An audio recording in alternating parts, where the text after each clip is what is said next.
Andrea Larson. I'm racing the Kettle Moraine 100 tomorrow. My goals for the race are every time I line up at the starting line, I want to know that I've done the best I can to potentially win. I know there's some stiff competition tomorrow. We got some tough ladies I know are going for the course record, so at the very least I should be a part of history in the making with a 24-year-old course record being broken at the Kettle Moraine 100.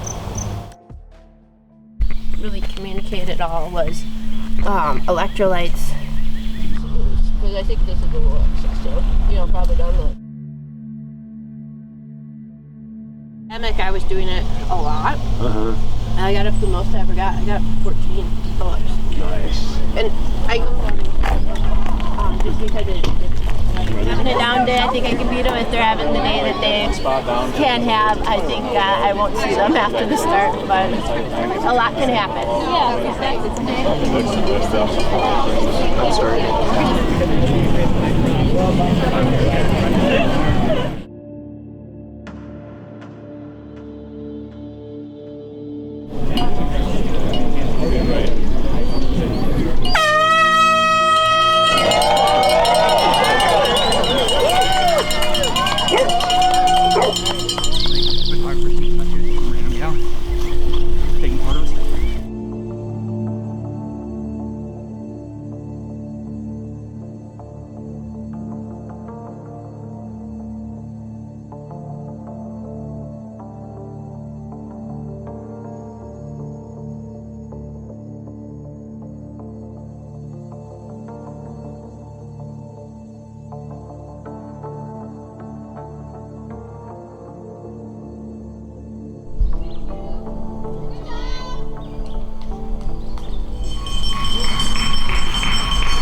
Yesterday I was the only car here. So keep it up.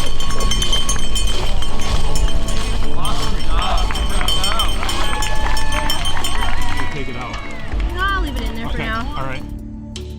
I was a little bit in no man's land when I was setting up my pace chart. I figured I would have a PR, but then it was like, well, do I have 18 hours, 19 hours, 20 hours in me? So I set 1940 as kind of my goal pace based on kind of starting out with 10-minute miles and not letting them erode past like 14-minute miles.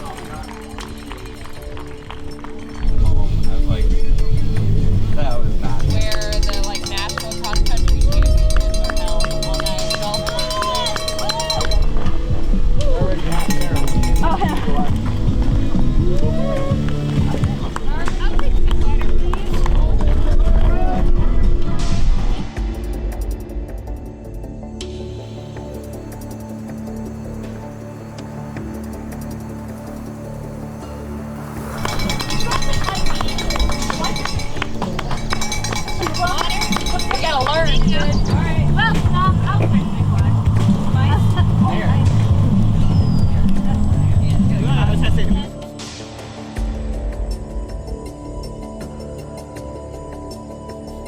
2019, I actually took an 8-year break from any sort of trail running ultra marathons altogether. It was a time where I came off of the best shape of my life and hit a point where I said, I don't know if I can go any further with this. And also I was at a point with being able to have a family, and so I prioritized that. So I had 3 children over the course of 5 years, and that actually got me into the sport of adventure racing. So that was a time when I couldn't afford to put in the amount of training I wanted to. Before having kids, I was putting over 700 hours of training in year after year to try to get to that top level. It would be disappointing, to be honest, not to break my personal record of 21 hours and 13 minutes just because this is the fastest course I've ever raced on from both a altitude perspective, a technicality perspective, and amount of elevation gain and loss perspective.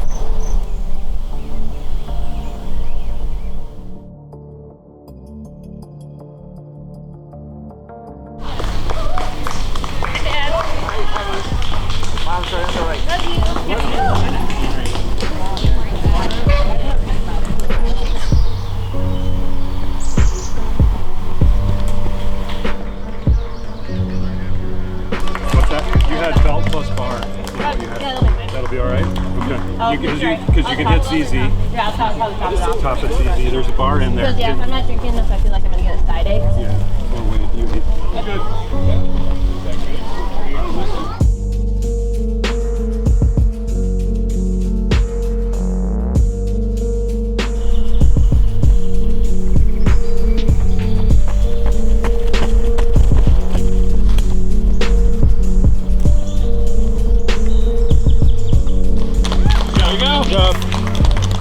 Oh, some pickle juice.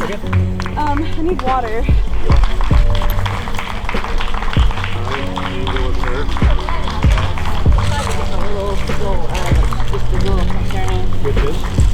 Just with it cleaner in the race. Just my quads. I'm new panties and all my 100 milers. Okay, all right. At about mile 45, my quads started getting sore, and it was more concerning in that I'm only at mile 45, and that's where at like Leadville, after going down a 3,000-foot descent, they were sore, and I couldn't figure out what the cause was today.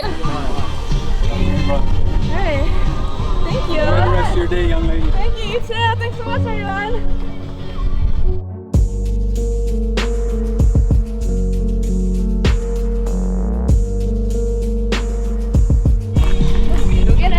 Good job, runner.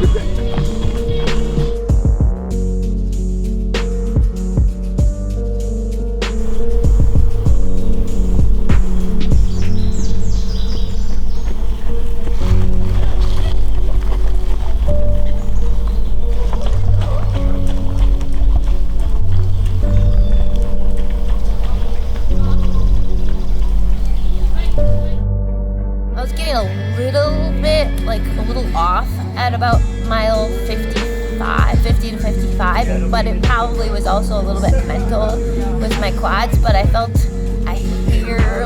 just a hair dizzy, and I just wanted to make sure I proactively addressed that. And once again, it's just concerning because you're like, is this the start of something bigger happening?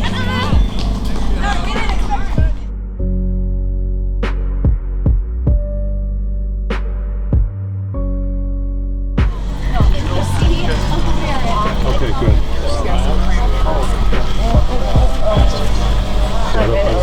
Besides that, you need anything else?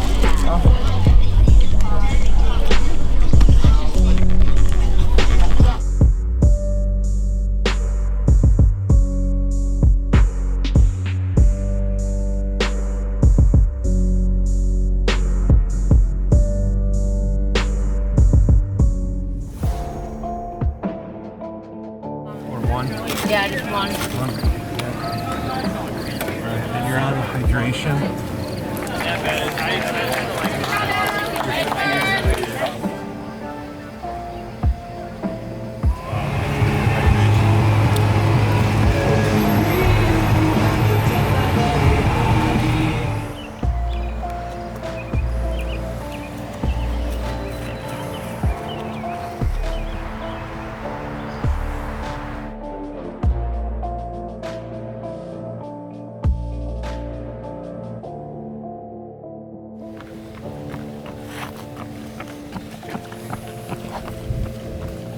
Switch for a second here, Okay. but I'm not going to stay long. Yep. And I won't waste too much time. You want to take that up?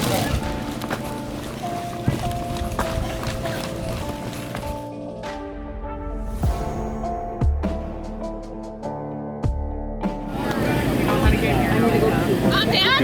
Special! I need goose.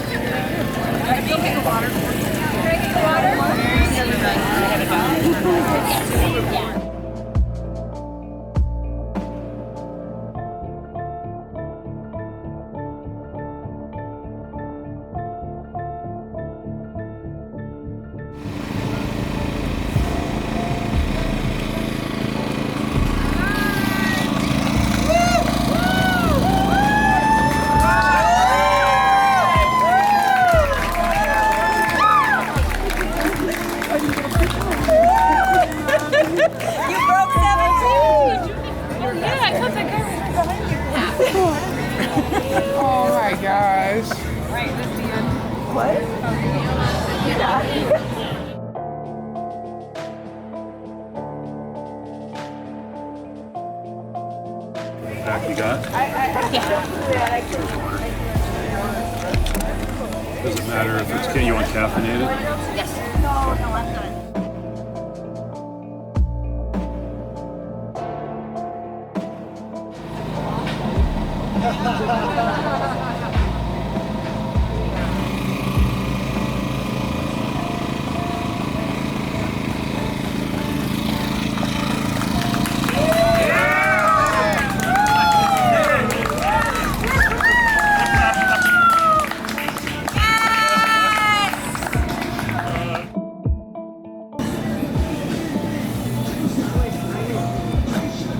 Do you need a blanket? Here is your belt buckle. Thank you.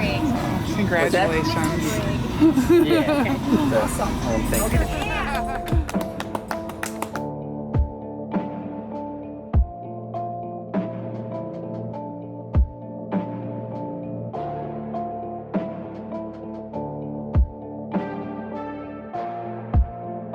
Temperatures were cool, relatively cool for the middle of June. I think we hit maybe like 70, 72 degrees, and we had full cloud cover the whole race, which was huge. I had the opportunity to run with the new women's course record holder. Michelle was just an amazing person to run with, and I'm so happy for her being able to not only break the course record, but she crushed it. I was amazed when we were at the turnaround point at mile 62, is an out and back section, and she just put so much time on me, and you could just see she looked incredibly strong. And a lot can happen 100 milers, as this is only our second 100 miler, and so it was just amazing from someone that's relatively new to the distance to be able to just execute a great race day. She didn't have a pacer either, so it was all her out there. She did have a crew, her parents, so that was awesome to see her getting that support. Also, I want to thank Stephen Reginald, Gear Junkie founder, for giving me some fantastic advice about foot care. So when we were adventure racing for the first time together, he just plowed through all the creeks, and I kind of tiptoed trying to keep my feet, dry. He recommended putting bag balm on my feet for keeping them, not having any hot spots or blisters. And it was absolutely amazing. I never ever touched my shoes, socks, anything. I didn't even have an untied shoelace. It went so good from the feet, which can absolutely kill a race. So I ran the whole 100 miles on one pair of shoes. I don't think I've ever done 100K. Ordinary Mule Racing put on just a first class event. All the course markings were very clear and obvious. The event as a whole, I was able to scout almost all the course ahead of time. They put on some training runs before the event, so that was awesome to be able to have some sections that were marked, so I didn't have to pull out my maps when I was scouting some of the course, and it was just great to finally have an Ordinary Mule Racing experience. So thank you, Michelle, and the entire Ordinary Mule race team. You can control what you can control, but there's a lot of things out of our hands. And so I was very, very thankful for the opportunity today to race.